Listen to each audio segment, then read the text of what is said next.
Hello student, welcome to VKS foundation.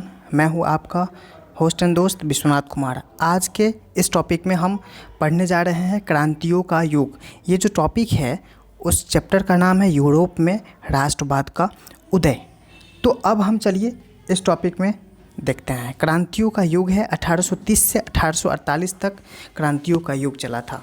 अब यहाँ पर लिखा हुआ है, जैसे जैसे रूढ़िवादी व्यवस्थाओं ने अपनी ताकत को और मजबूत बनाने की कोशिश की, यूरोप के अनेक क्षेत्रों में उदारवाद और राष्ट्रवाद को क्रांति से जोड़कर देखा जाने लगा। इटली और जर्मनी के राज्य, ऑटोमन साम्राज्य के सूबे, आयरलैंड और पोलैंड ऐसे ही कुछ क्षेत्र थे। इन क्रांतियों का नेतृत्व उदारवादी राष्ट्रवादियों ने किया, जो शिक्षित मध्यवर्गीय विशिष्ट लोग थे। इनमें प्रोफेसर, स्कूली अध्यापक, क्लर्क और वाणिज्य व्यापार में लगे मध्य वर्गों के लोग शामिल थे। प्रथम विद्रोह फ्रांस में जुलाई 1830 ईस्वी में हुआ। बूर्बो राजा, जिन्हें 1815 के बाद रूढ़िवादी प्रतिक्रिया के दौरान सत्ता में बहाल किया गया था, उन्हें अब उदारवादी क्रांतियों ने उखाड़ फेंका। उनकी जगह एक संवैधानिक राजतंत्र स्थापित किया गया, जिसका अध्यक्ष लुई फिलिप था। मैटरनिख ने एक बार यह टिप्पणी की थी कि जब फ्रांस छींकता है तो बाकी यूरोप की सर्दी जुकाम हो जाती है। जुलाई क्रांति से ब्रसेल्स में भी विद्रोह भड़क गया, जिसके फलस्वरूप United Kingdom of the Netherland से अलग हो गया। एक घटना जिसने पूरे यूरोप के शिक्षित अभिजात वर्ग में राष्ट्रीय भावनाओं का संचार किया, वह थी यूनान का स्वतंत्रता संग्राम। 15वीं सदी से यूनान ऑटोमन साम्राज्य का हिस्सा था। यूरोप में क्रांतिकारी राष्ट्रवाद की प्रगति से यूनानियों का आज़ादी के लिए संघर्ष 1821 में प्रारंभ हो गया। यूनान में राष्ट्रवादियों को निर्वासन में रह रहे यूनानियों के साथ पश्चिमी यूरोप के अनेक लोगों का भी समर्थन मिला, जो प्राचीन यूनानी संस्कृति के प्रति सहानुभूति रखते थे। कवियों और कलाकारों ने यूनान को यूरोपीय सभ्यता का पालना बताकर प्रशंसा की और एक मुस्लिम साम्राज्य के विरुद्ध यूनान के संघर्ष के लिए जनमत जुटाया।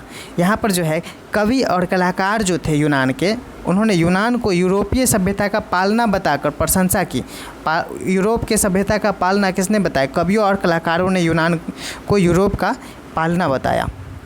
एक मुस्लिम साम्राज्य के विरुद्ध यूनान के संघर्ष के लिए जनमत जुटाया। मुस्लिम साम्राज्य के विरुद्ध जो है यूनान के संघर्ष के लिए जनमत जुटाया। अंग्रेज़ कवि लॉर्ड बायरन ने धन इकट्ठा किया और बाद में युद्ध में लड़ने भी गए, जहां 1824 में बुखार से उनकी मृत्यु हो गई। अतः 1832 में कुस्तुनतुनिया की संधि ने यूनान को एक स्वतंत्र राष्ट्र की मान्यता दी। रोमानी कल्पना और राष्ट्रीय भावना। राष्ट्रवाद का विकास केवल युद्धों और क्षेत्रीय विस्तार से नहीं हुआ। राष्ट्र के विचार के निर्माण में संस्कृति ने एक अहम भूमिका निभाई। कला, काव्य, कहानियों, किस्सों और संगीत ने राष्ट्रवादी भावनाओं को गढ़ने और व्यक्त करने में सहयोग दिया। आइए हम रोमानीवाद को देखें, जो एक ऐसा सांस्कृतिक आंदोलन था जो एक खास तरह की राष्ट्रीय भावना का विकास करना चाहता था। आमतौर पर रोमानी कलाकारों और कवियों ने तर्क वितर्क और विज्ञान के महिमांडन की आलोचना की और उनकी जगह भावनाओं, अंतर्दृष्टि और रहस्यवादी भावनाओं पर जोर दिया। उनका प्रयास था कि एक साझा सामूहिक विरासत की अनुभूति और एक साझा सांस्कृतिक अतीत को राष्ट्र का आधार बनाया जाए।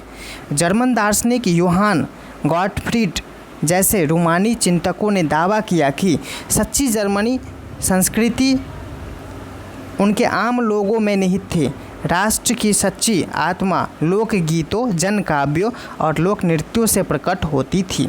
इसलिए लोक संस्कृति ने इन स्वरूपों को एकत्र और अंकित करना राष्ट्र के निर्माण की परियोजना के लिए आवश्यक था। स्थानीय बोलियों पर बल और स्थानीय लोक साहित्य को एकत्र करने का उद्देश्य केवल प्राचीन राष्ट्रीय भावना को वापस लाना नहीं था, बल्कि आधुनिक राष्ट्रीय संदेश को ज़्यादा लोगों तक पहुंचाना था, जिनमें से अधिकांश निरक्षर थे। यह खास तौर पर पोलैंड पर लागू होता था, जिसका 18वीं सदी के अंत में रूस, प्रशा और ऑस्ट्रिया जैसी बड़ी शक्तियों ने विभाजन कर दिया था। यद्यपि पोलैंड अब स्वतंत्र भू क्षेत्र नहीं था, किंतु संगीत और भाषा के जरिए राष्ट्रीय भावना जीवित रखी गई। मसलन कैरोल कुरपिस्की ने राष्ट्रीय संघर्ष का अपने ओपेरा और संगीत से गुणगान किया और पोलेनेस और माजोर्का जैसे लोक नृत्यों को राष्ट्रीय प्रतीकों में बदल दिया गया। तो पोलेनेस और माजोर्का जो है लोक नृत्य था, उसको राष्ट्रीय प्रतीक में बदल दिया गया। भाषा ने भी राष्ट्रीय भावनाओं के विकास में एक महत्वपूर्ण भूमिका निभाई। रूसी कब्जे के बाद पोलिश भाषा को स्कूलों से बलपूर्वक हटाकर रूसी भाषा को हर जगह जबरन लादा गया। 1831 में रूस के विरुद्ध एक सशस्त्र विद्रोह हुआ, जिसे आखिरकार कुचल दिया गया। इसके अनेक सदस्यों ने राष्ट्रवादी विरोध के लिए भाषा को एक हथियार बनाया। चर्चा के आयोजनों और संपूर्ण धार्मिक शिक्षा में पोलिश का इस्तेमाल हुआ। इसका नतीजा यह हुआ कि बड़ी संख्या में पादरियों और बिशपों को जेल में डाल दिया गया। रूसी अधिकारियों ने उसे सजा देते हुए साइबेरिया भेज दिया, क्योंकि उन्होंने रूसी भाषा का प्रचार करने से इनकार कर दिया था। पोलिश भाषा रूसी प्रभुत्व के विरुद्ध संघर्ष के प्रतीक के रूप में देखी जाने लगी। पोलिश भाषा जो है रूसी प्रभुत्व के विरुद्ध संघर्ष के प्रतीक के रूप में देखी जाने लगी। भूख, कठिनाइयाँ और जन विद्रोह।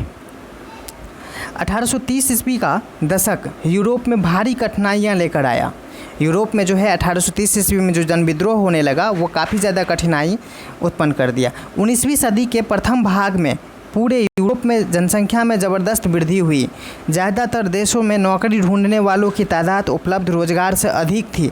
ग्रामीण क्षेत्रों की अतिरिक्त आबादी शहर जाकर भीड़ से भरी गरीब बस्तियों में रहने लगी। नगरों के लघु उत्पादकों को अक्सर इंग्लैंड से आयातित मशीन से बने सस्ते कपड़े से कड़ी प्रतिस्पर्धा का सामना करना पड़ा था। इंग्लैंड में औद्योगिकीकरण का स्तर महाद्वीप से ऊँचा था। महाद्वीप को यह प्रतिस्पर्धा कपड़ा उद्योग में ज़्यादा झेलनी पड़ रही थी, क्योंकि उसका उत्पादन मुख्यतः घरों और छोटे कारखानों में होता था और केवल आंशिक रूप से मशीनीकृत था। यूरोप के इन इलाकों में जहां कुलीन वर्ग अभी भी सत्ता में था, कृषक सामंती शुल्कों और जिम्मेदारियों के बोझ तले दबे हुए थे। खाने पीने की चीज़ों के मूल्य बढ़ने या किसी वर्ष फसल के खराब होने के शहर और गांवों में व्यापक गरीबी फैल जाती थी। 1848 ऐसा ही एक वर्ष था। खाने पीने की कमी और व्यापक बेरोजगारी से पेरिस के लोग सड़कों पर उतर आए। 1848 ईस्वी में एक ऐसा वर्ष था जिसमें खाने पीने की कमी इतनी ज़्यादा व्यापक रूप से बढ़ गई थी, बेरोजगारी बढ़ गई थी कि पेरिस का जो लोग था वो सड़क पर उतर आए। जगह जगह अवरोध लगाए गए और लुई फिलिप को भगाने पर मजबूर किया गया। राष्ट्रीय सभा नेशनल असेंबली ने एक गणतंत्र की घोषणा करते हुए 21 वर्ष से ऊपर सभी वयस्क पुरुषों को मताधिकार प्रदान किया और काम के अधिकार की गारंटी दी। रोजगार उपलब्ध कराने के लिए राष्ट्रीय कारखाने स्थापित किए गए। इससे पहले 1845 में सिलेसिया में बुनकरों ने उन ठेकेदारों के खिलाफ विद्रोह कर दिया था जो उन्हें कच्चा माल देकर निर्मित कपड़ा लेते थे, परंतु दाम बहुत कम देते थे। पत्रकार विल्हेम वोल्फ ने सिलेसिया के एक गांव की घटनाएं इस प्रकार बयान की। इन गांवों तकरीबन 18,000 आबादी वाले गांवों में सूती कपड़ा बुनने का व्यवसाय सबसे व्यापक है। श्रमिकों की हालत खस्ता है। काम के लिए बेताब लोगों का फ़ायदा उठाकर ठेकेदारों ने बनवाए जाने वाले माल की कीमतें गिरा दी है। 4 जून को दोपहर 2 बजे बुनकरों की एक भीड़ अपने घर से निकली और 2 कतारों में चलते हुए ठेकेदारों की कोठी पहुंची। वे ज़्यादा मजदूरी की मांग कर रहे थे। उनके साथ कभी घृणा का व्यवहार किया गया तो कभी धमकियां दी गई। इसके बाद यह भीड़ घर में ज़बरदस्ती घुस गई और चमचमाती खिड़कियों, फर्नीचरों और चीनी मिट्टी की बनी नफीस चीज़ें तोड़ दी। एक अन्य गुट ने भंडारण गृह में घुसकर कपड़े के भंडार को लूटकर उसे तार तार कर दिया। ठेकेदार अपने परिवार के साथ पड़ोस के गांव भाग गया। हालांकि ऐसे व्यक्ति को उस गांव ने शरण देने से इनकार कर दिया। वह 24 घंटों बाद सेना को बुलाकर उनकी मदद से लौटा। इसके बाद जो टकराव हुआ उसमें 11 बुनकरों को गोली मार दी गई। अब समझिए 1848 ईस्वी का जो उदारवादियों की क्रांति थी। 1848 ईस्वी में जब अनेक यूरोपीय देशों में गरीबी, बेरोजगारी और भुखमरी से ग्रस्त किसान मजदूर विद्रोह कर रहे थे, तब उसके समानांतर पढ़े लिखे मध्य वर्ग की एक क्रांति भी हो रही थी। फरवरी 1848 की घटनाओं से राजा को गद्दी छोड़नी पड़ी थी और एक गणतंत्र की घोषणा की गई जो सभी पुरुषों के सर्वाधिक मताधिकार पर आधारित था। यूरोप के अन्य भागों में जहां अभी तक स्वतंत्र राज्य अस्तित्व में नहीं आए थे, जैसे Germany, Italy, Poland, Austria, Hungarian साम्राज्य, वहां के उदारवादी मध्य वर्गों के स्त्री पुरुष ने संविधानवाद की मांग को राष्ट्रीय एकीकरण की मांग से जोड़ दिया। उन्होंने बढ़ते जन असंतोष का फायदा उठाया और एक राष्ट्र राज्य के निर्माण की मांगों को आगे बढ़ाया। यह राष्ट्र राज्य संविधान, प्रेस की स्वतंत्रता और संगठन बनाने की आज़ादी जैसे संसदीय सिद्धांतों पर आधारित था। जर्मन इलाकों में बड़ी संख्या में राजनीतिक संगठनों ने फ्रैंकफर्ट शहर में मिलकर एक सर्व जर्मन नेशनल असेंबली के पक्ष में मतदान का फैसला लिया। 18 मई 1848 को 831 निर्वाचित प्रतिनिधियों ने एक सजे धजे जुलूस में जाकर फ्रैंकफर्ट संसद में अपना स्थान ग्रहण किया। याद रख लीजिए 18 मई 1848 ईस्वी को चुनाव हुआ था। उसमें 831 निर्वाचित प्रतिनिधियों ने एक सजे धजे जुलूस में जाकर फ्रैंकफर्ट संसद में अपना स्थान ग्रहण किया था। यह संसद सेंट पॉल चर्च में आयोजित हुई। उन्होंने एक जर्मन राष्ट्र के लिए एक संविधान का प्रारूप तैयार किया। इस राष्ट्र की अध्यक्षता एक ऐसे राजा को सौंपी गई जिसे संसद के अधीन रहना था। जब प्रतिनिधियों ने प्रसा के राजा फ्रेडरिक विल्हेम चतुर्थ को ताज पहनाने की पेशकश की तो उसने उसे अस्वीकार कर उन राजाओं का साथ दिया जो निर्वाचित सभा के विरोधी थे। जहां कुलीन वर्ग और सेना का विरोध बढ़ गया, वही संसद का सामाजिक आधार कमज़ोर हो गया। संसद के मध्य वर्गों का प्रभाव अधिक था, जिन्होंने मजदूरों और कारीगरों की मांग का विरोध किया, जिससे वे उनका समर्थन खो बैठे। अतः अंत में सैनिकों को बुलाया गया और असेंबली भंग होने पर मजबूर हुई। उदारवादी आंदोलन के अंदर महिलाओं को राजनीतिक अधिकार प्रदान करने का मुद्दा विवादास्पद था। हालांकि आंदोलन में वर्षों से बड़ी संख्या में महिलाओं ने सक्रिय रूप से भाग लिया था। महिलाओं ने अपने राजनीतिक संगठन स्थापित किए, अखबार शुरू किए गए और राजनीतिक बैठकों और प्रदर्शनों में शिरकत की। इसके बावजूद उन्हें असेंबली के चुनाव के दौरान मताधिकार वंचित रखा गया था। जब सेंट पॉल चर्च में फ्रैंकफर्ट संसद की सभा आयोजित की गई थी, तब महिलाओं को केवल प्रेक्षकों की हैसियत से दर्शक दीर्घा में खड़े होने दिया गया था। तो महिलाओं पर तब भी बहुत ज़्यादा अत्याचार हो रहा था जब महिला अपना संसद भी बना चुका था। हालांकि रूढ़िवादी ताकतें 1848 में उदारवादी आंदोलन को दबा पाने में कामयाब हुई, किंतु वे पुरानी व्यवस्था बहाल नहीं कर पाई। राजाओं को यह समझ में आना शुरू हो गया था कि उदारवादी राष्ट्रवादी क्रांतिकारियों को रियायतें देकर ही क्रांति और दमन के चक्र को समाप्त किया जा सकता था।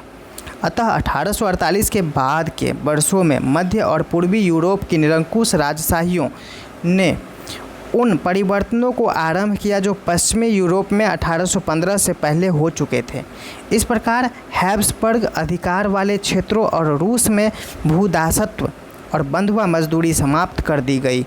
हैब्सबर्ग शासकों ने हंगरी के लोगों को ज़्यादा स्वायत्त प्रदान की। हालांकि इससे निरंकुश मैग्यारों के प्रभुत्व का रास्ता भी साफ हुआ। अब अगला है जर्मनी और इटली का निर्माण। ये टॉपिक हम अगले वीडियो में देखेंगे। तो आप हमारे चैनल पर अगर नए हैं तो इस वीडियो को लाइक कर दीजिए, चैनल को सब्सक्राइब कर लीजिए और शेयर भी कर दीजिए। बेल आइकन को भी दबा दीजिए ताकि आपको ये नोटिफिकेशन बहुत ही जल्द मिल जाए और अगला वीडियोज़ आपके नज़दीक तुरंत पहुंच पाए। Thank you.